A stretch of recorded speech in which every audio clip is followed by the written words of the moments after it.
देखिए, देश भर में और महाराष्ट्र में खासतौर से जो मीडिया के माध्यम से सामने लाया गया है कि टेरर फंडिंग के नाम पर एक ऑर्गेनाइजेशन के कार्यकर्ताओं को उठाया गया।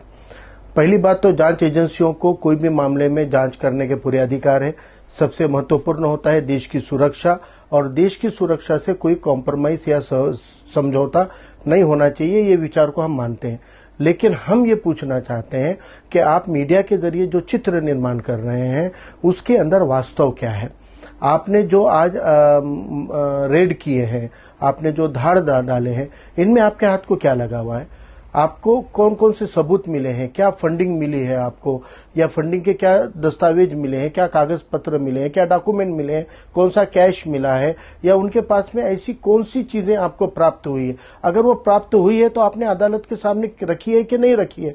ये सारा मामला जो है ये जांच एजेंसियों को सामने लाना होगा, वरना वंचित बहुजन आघाड़ी की ओर से अली जनाब प्रकाश अंबेडकर साहब ने ऑलरेडी ये भूमिका ली है कि अगर ये जांच एजेंसियां ये सारी मामलात को पूरा ट्रांसपेरेंसी के साथ सामने नहीं ला रही है तो ये मान लिया जाएगा कि बीजेपी जो एक एजेंडा लेके चलती है मुस्लिम समाज का सामाजिक चरित्र बिगाड़ने का, मुस्लिम समाज को टारगेट करने का, और खास तौर से जब तक ये केंद्र की मोदी सरकार हुकूमत में आई है तब से ये मुस्लिम संस्था और संगठनों को बार बार टारगेट करती आई है। इन 8 सालों के अंदर कई बार पीएफआई नाम की संगठन का नाम लिया गया, सैकड़ों लोगों को अरेस्ट किया गया, लेकिन अदालतों में वो सारे लोग, लगभग लोग उनमें के 80% लोग हैं, बाइज्जत बरी हो गए, छूट गए, क्योंकि वो आरोप साबित नहीं कर पाए।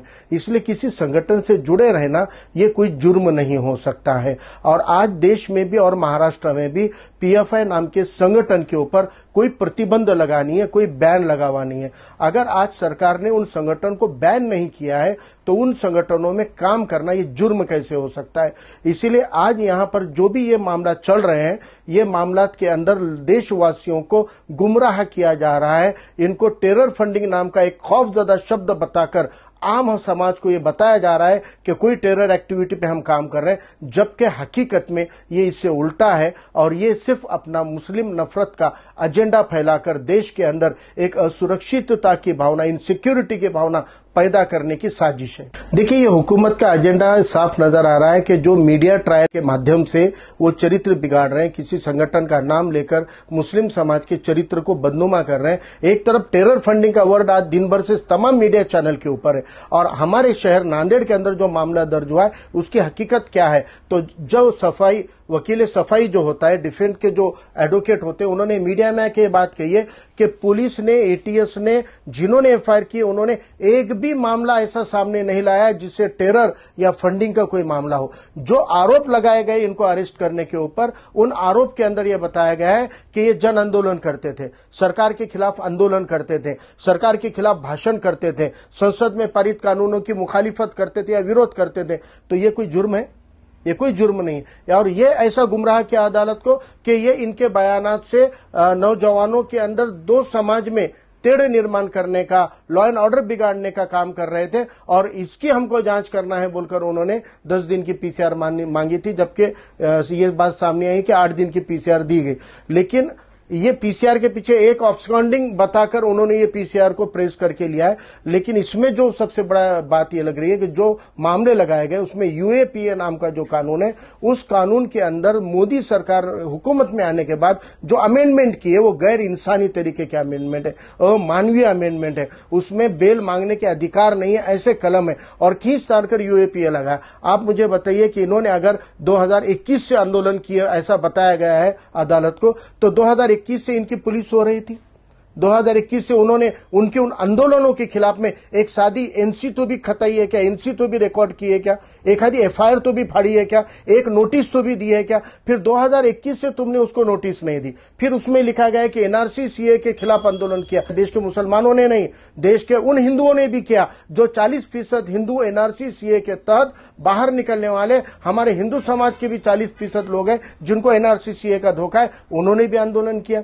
आज आप मुझे बताइए कि जितने रियासतों में देश भर में आंदोलन हुए, आप तो सभी आंदोलनकारियों को इसी नाम पर अंदर डाल दोगे?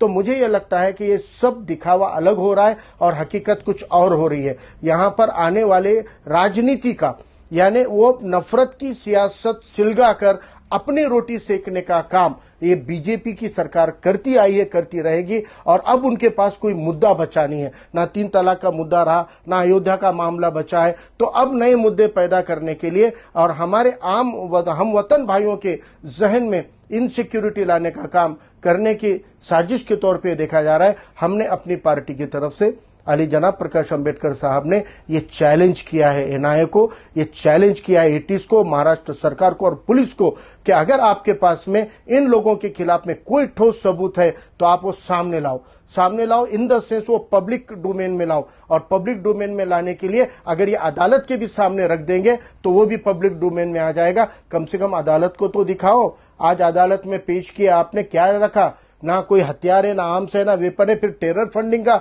इल्जाम किस आधार पे लगाया गया है? और अगर तुम्हारे पास में कोई आधार है तो सामने लाया जाए, वरना अगर आप किसी समाज के प्रति, किसी कम्युनिटी के प्रति नफरत की सियासत का एजेंडा अगर बीजेपी चला रही होगी तो उसको ठोस जवाब देने के लिए रास्ते पे उतरने का काम वंचित बहुजन आघाड़ी पूरी ताकत से करेगी।